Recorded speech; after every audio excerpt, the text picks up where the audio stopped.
Well, guys, welcome back for another guest announcement video. As always, I am Captain Foley. I'm Cornell Cockings. We have another fantastic guest to introduce you all to today.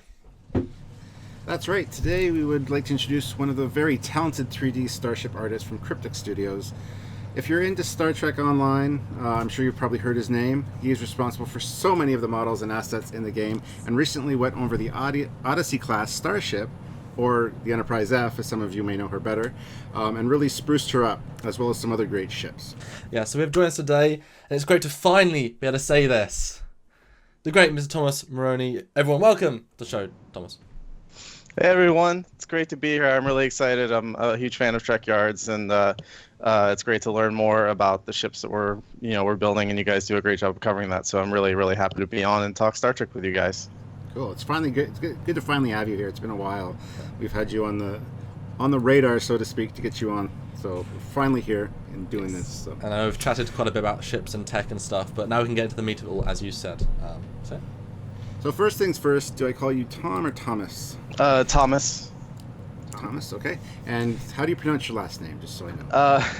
It's a great way to screen telemarketers, because if they say Mr. Marrone, you know that they don't know who we are. So it's Marrone is the right way to say my last That's name. exactly what I was thinking, Marrone. That's what I've always called you in my head. So No, it's fine. Most people do that. It's Italian. I had one. I had a thing in college when the professor was like trying to pronounce everybody's name, and I said, "It's Marrone. It's Italian, if that helps." And then he actually starts speaking to me in Italian, like not that Italian. That's cool. Okay, so first off, tell us a little about your background and how you got involved with Star Trek Online and Cryptic Studios. Have you always been a Trekkie? Or perhaps might prefer Trekker, if you're crazy. I don't know. So Trekkie or Trekker, first off? I think I'm not really. I never really was a part of the generation that like had that battle. So I've always thought of myself as a Trekkie, but it never really. It was never important to me. Being a Star Trek fan is very important to me, but what the label is, I don't really care. I was always a Star Trek fan growing up. I always in school would draw Star Trek spaceships and kind of the margins of my notes, when I should be paying attention. And of course, when the Star Trek Online was announced, even back when Perpetual had the game, I got really excited about it and followed the development. And then when they announced there was going to be a lifetime sale for the pre-order or whatever, I jumped right on that. And so I was a player of the game before I got hired at Cryptic. I originally was hired as a web developer, like a web designer, to work on the website for Atari, which was publisher Cryptic at the time, and then kind of weaseled my way into the development team as a UI artist. And from there, then I learned 3D and got on chips. And that's like the super short, compact version of how I ended up where I am. So you're responsible for lots of different ships, and we'll talk about that in a minute. But you learned while at the job, while working at Star Trek Online. That's crazy. Yeah, I've been doing UI art for a few years, and even I got hired on at Cryptic originally because I had pitched some minigame ideas on the forums, and then they bought that art, and eventually later they had a web designer position open, and that was my actual skill set. So they hired me for that, and my cover letter was like, "Hey, remember I'm the guy you guys bought minigame art from a long time ago, so you should hire me full time." And so they did, and that kind of got my foot in the door. I love that you mentioned that, because I played it as open beta. So obviously and since then I've been at school, university, back. I've had, and Trekyards came about, so I've had sort of generations of life in between. And I watched the web show Stoked when that was doing it for the first couple of years, and I remember them talking about the mini games. And that was you, I guess. That's also just like lifetimes ago. So that's kind of fun to finally have you on our show. Yeah, Stoked was actually the reason that I think the devs even noticed, the Cryptic even noticed the minigame thread, was because it was featured on Stoked. So I owe them a lot. And thankfully, one of the hosts, Jeremy Randall, is now a systems designer on STO. So he also made good. Cool. We should get him on the show sometime. It'd be fun to. I've spoken to him vaguely once on a live show, but should get him. Sorry, it's about you. So. No, Jeremy's great. So as we said in the intro, you're responsible for a lot of ship content in Stoke. Can you give us a short list. We haven't prepped you on this. A short list of some of the ships you're responsible for in game, either designing or building or rebuilding or anything. Give us a list. Sure. And a lot is relative. Like we have another ship artist, Ian Richards, who's been doing ships for about as long as I was doing UI, 3 or 4 years. So his list is, as long as my arm, basically. But for me, I've done the T6 Akira, the T6 Intrepid. I'm going to call them by those names, so it might be easier for some people to recognize what I'm talking about as opposed to like the actual class names. Get into that later. The T6 Manticore, the T6 Chimera, also known as the Manticore. The Federation flagships. I did the Zindi Escort. That was a lot of fun. The Canon Galaxy and Akira revamps. The Klingon pilot ships. The Krenim Dreadnought, the Anorax Time Dreadnought. I did the model for that one. That was fun. It was very Babylon 5.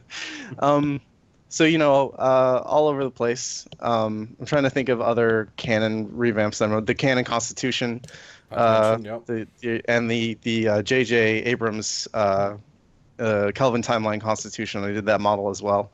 And so I'm sure there are a few I'm forgetting, but that's a kind of an overview of some of the things that really stick out. Cool. Now, here's something I've always wondered about. How exactly do you go about designing and developing a ship from initial concept to final product in a video game such as Star Trek Online? Do you guys just submit ideas for ships or a particular class or style that you want to try out or build, or do they kind of tell you what they need? And how much freedom do you have exactly in that regard? So it sort of varies depending on the ship, because sometimes there'll be a very specific niche that we want to fill with a certain ship. And it sort of depends too on the ship artist in terms of if they have something they've always wanted to try versus if it's something that the concept art. So we have so let me break down the ship team a little bit. We have 3 ship artists, and we also have a concept artist who does all of the concept art for STO. So that includes ships and character art and environment art. And the concept artist generally is a person, if we're starting from scratch on a ship design, he'll be the one who starts with a blank piece of paper and says, oh, I need to design a ship. And, we have some basic bullet points of, well, it's a battle cruiser, and, it's for the Iconians, it's new alien race that we haven't seen before, and so these are what they need to look like, blah, blah, blah. And so sometimes it'll go through that pipeline of like starting with a bunch of thumbnails and breaking it down. I can send you guys a link. We actually have a really cool blog series about this whole process in pretty deep detail. Another way that we'll do it, and this is the way that we did with the Federation flagships, is the ship artist, i.e. me, will say, well, we have these, the existing Odyssey flagship, and people have always wanted X, Y, and Z from this type of ship. So I think now that we're going to do 3 new versions of it, I can incorporate all those things into the 3 different designs. And so I'll just sketch some rough thumbnails out and pitch that to the stakeholders, and they'll come back and say, this looks good, that looks good, yeah, go ahead and do it, and then we just model it. So there's some back and forth. Pretty much everything is kept internally in Cryptic. CBS, we've had the license for like 7 years now. CBS really trusts us with what we put out. They know there are a lot of Star Trek fans on the game, so they don't really micromanage us in terms of approving every single design. But yeah, so we've kind of got it down.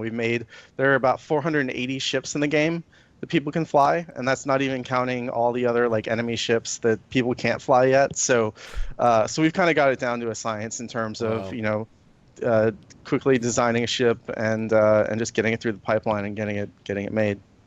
That is very impressive. Yes. We should do all of them on Trekyards. There you go. 5 episodes. How's that feel? I'll keep you guys busy for a while. A lot of them are canon ships, obviously, so you wouldn't have to do new episodes for those. But we do have a lot of new 25th century reinterpretations. If you've kept up, we do often mention Stowe in our episodes because there is always a little bit extra. So I dare not think how many times we mentioned you guys. But give us a rough understanding, although it sounds very varied. How long can this process take from initial concept, or I suppose from the Cryptic saying we need this ship, to it's in the game? What sort of time frame do you generally look at? Sure. So let's cut out there's some dead time between when the ship is actually done versus when we release it, and that certainly varies. Sometimes we finish it the week it's going out, and sometimes we'll finish it months ahead of time. So obviously, with Agency yesterday, we released a ton of new TOS themed ships, but they all released at the same time. But we finished a lot of them beforehand. So it does vary, like you say. It sort of depends on how quickly we nail the concept. So if we're starting from scratch with a brand new, a ship that's not based on an existing ship, typically we get about 10 days to model the ship, plus 5 days if the ship needs a new material. So let's say 15 days. So that's 3 weeks to actually create the ship. So like the Kelvin Constitution or the Vengeance, that's an example of a ship that needed no concept time because we had reference from a canon thing. But we needed to create a brand new material, so that's 5 days plus the 10 days to model it or whatever. And I think I went over by about 5 days on the Kelvin Constitution because it was just I wanted to be, any canon ship always takes a little extra time because you want to get all those details right. That left greebly, which actually is a deflector pod, really that needs to be there. Right. It needs to be ovoid with 3 dots. Yeah. Exactly. Exactly. Trekyards says it does this, so I got to add that. Right. So if you're adding concept time on top of that, then it might be another week. So another week, 2 weeks, depending on what else concept artist is doing and how much back and forth we have in terms of trying to nail down the design.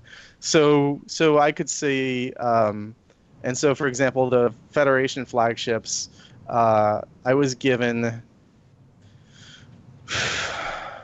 I think, about 20 days to model those ships, all 3 of them, but they're based around an existing model, right? So that takes less time than if you're starting from scratch. And then 5 days ahead of that to actually do the concept. One gain from all this, Thomas, is you guys sound like you're really busy. Yeah. Ship artists and SE are very busy. Ships are the most popular thing about the game. Space combat is the part of the game that everybody typically enjoys the most. And so, so we're very busy making sure that we keep, putting out new exciting ships for people to fly. Cool. Well, tell us, how does it feel to finally have one of your designs become live, so to speak, and have people actually start using them in-game? And is there a way to tell how many people own a particular ship?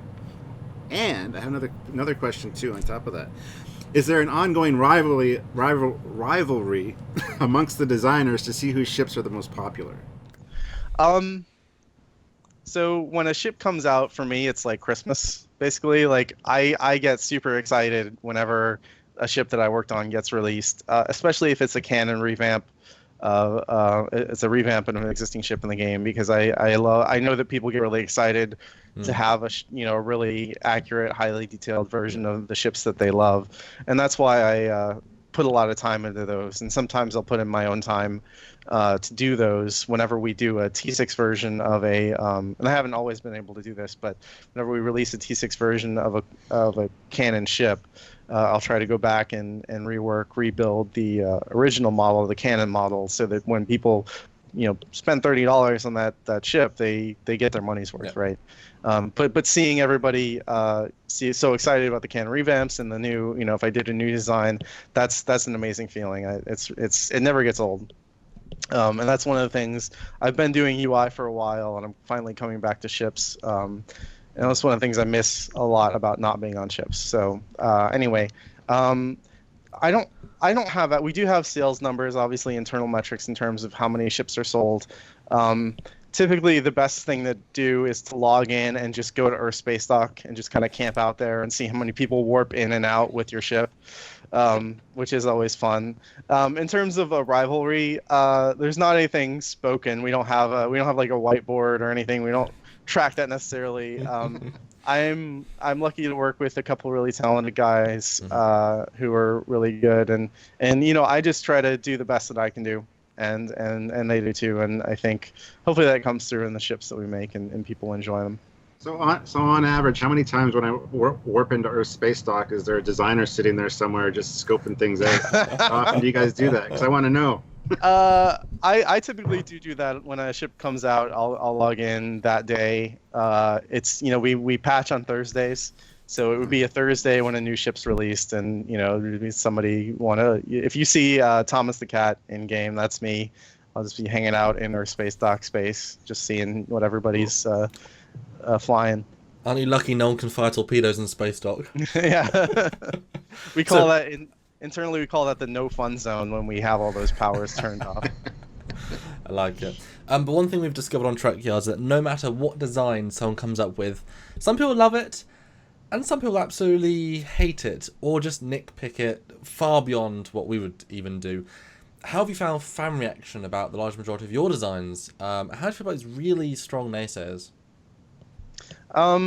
There definitely see people naysay things you do, and it's never. I'm not going to pretend that it doesn't sting, because it does, because these are your babies and you invest a lot of blood, sweat, and tears in them, and so it's kind of useless advice to say, oh, don't let it get to you, when really, honestly, the way I look at it, as long as some people like what I'm doing, then I kind of prefer that other people don't, because that means that I'm trying to push the envelope a little bit. I'm trying to do some new things, make something interesting. It's one thing, love it or hate it, about the Discovery. It got people talking, right? It wasn't just another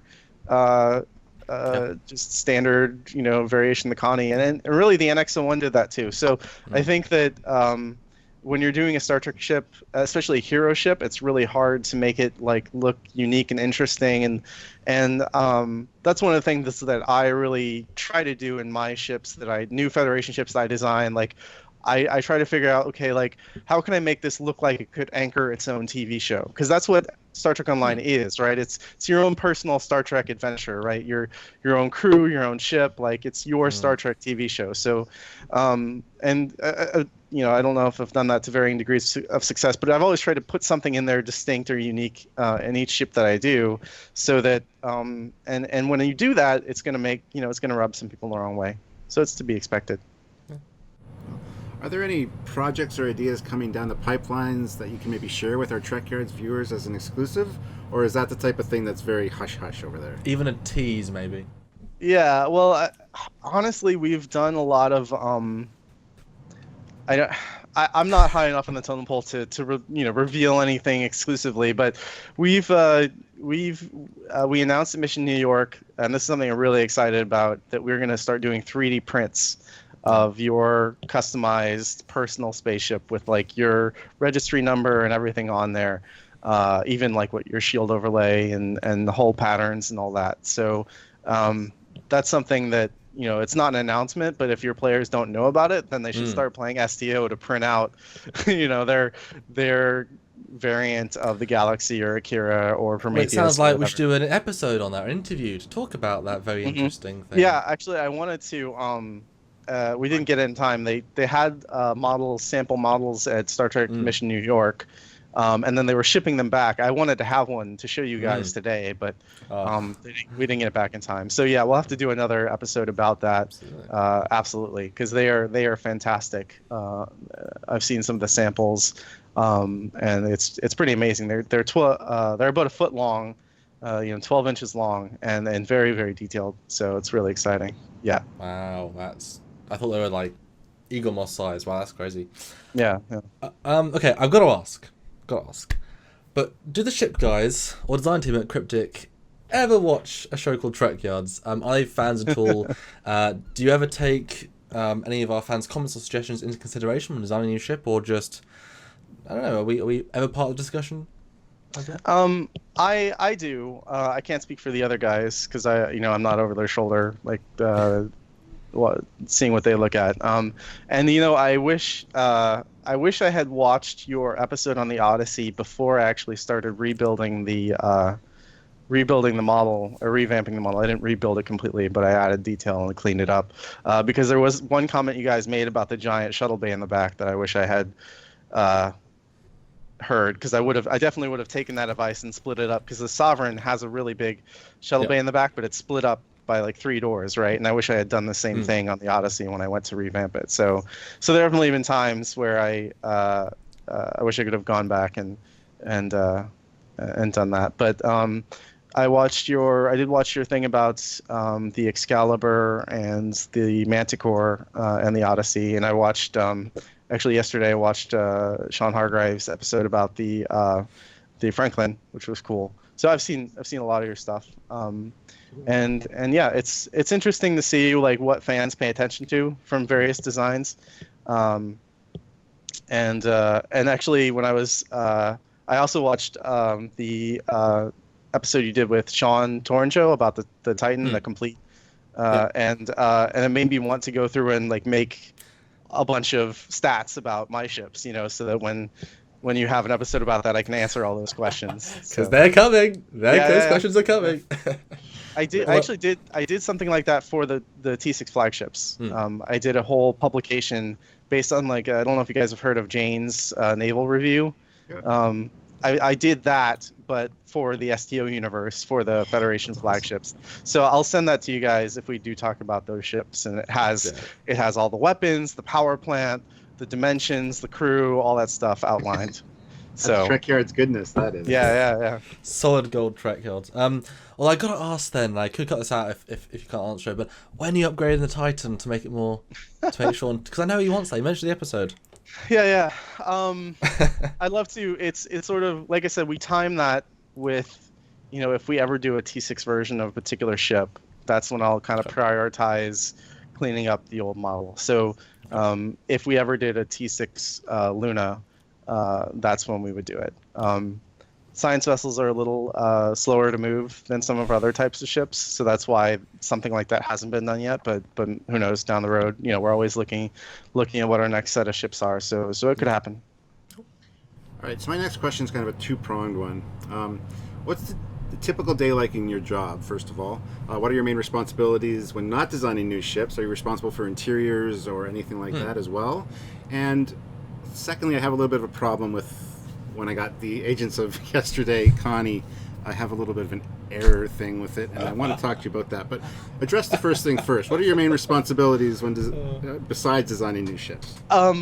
Well, I'm a little weird because of my dual kind of in RPG terms, you might say I'm a dual class character because I started with UI and also do ships. And for a long time, we actually had a couple UI artists leave Cryptic right when we were getting ramped up on console and Agency Yesterday. So I had to stop doing ships and go back and cover the UI basis for a while. Now I'm back.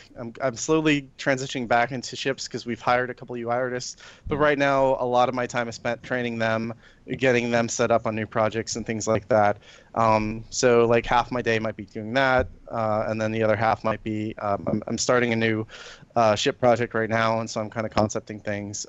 If I'm in the middle of just building a ship, it's just start up Max and build a ship, maybe answer some emails, go to a concept review meeting. That kind of thing. When we're in the trenches, it's just making art. It's just kind of producing the thing. But it sort of goes in these phases between, if we're concepting something, then it's a lot more collaborating with people, getting up, showing people sketches or rough 3D mock-ups, and.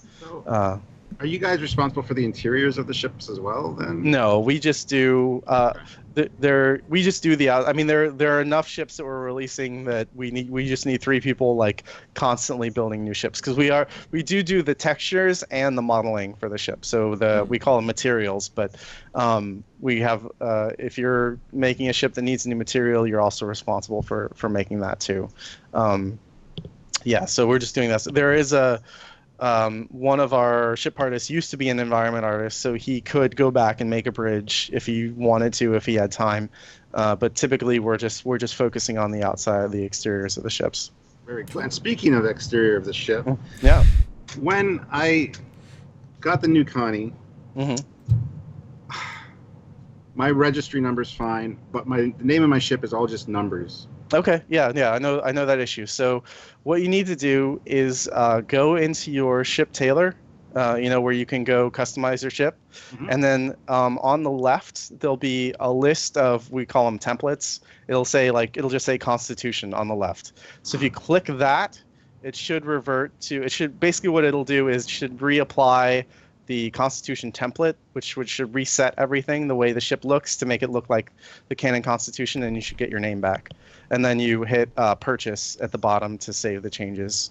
It's weird and it's bad, and someday I'll fix it, where it says there's a save button and then there's a purchase button. The save button saves the template for later use. It doesn't actually apply the changes to your ship. I just you click gotta make both it... all the time because I don't know. Okay, yeah, that's fine. But purchase is the one you want to click. So you'll see the Constitution on the in the lower left there. Click that and then click purchase. And Yeah, I think I've done that, but I'll try it again for sure. And Okay, if not, I'll yeah. have to get in touch with you. Yeah. No, if that doesn't work, let me know. Cool. Thank you. Yeah, sure thing. Samuel, any other questions? No, on that note, I think we should close out and do other awesome videos once you've had your unique look. All right, well, there you have it, guys. Another fantastic guest to add to our ever-expanding Trekyards family. We look forward to many in-depth episodes with Thomas, focusing on all the ships that he has brought into our lives and the lives of all Star Trek Online players. Thanks for joining us today, Thomas. It was a pleasure to speak with you for sure. Absolutely. Thanks for having me on. All right, everyone. If you want to see more episodes with Thomas, please click that like and subscribe button so that you don't miss out on any new content. Also, don't forget to join us on our Facebook page where you can engage with other Trekyardians and exchange thoughts, ideas, pictures, and so much more. So until next time, I'm Captain Foley. I'm Thomas. Command Coggins. Live long and prosper, everybody.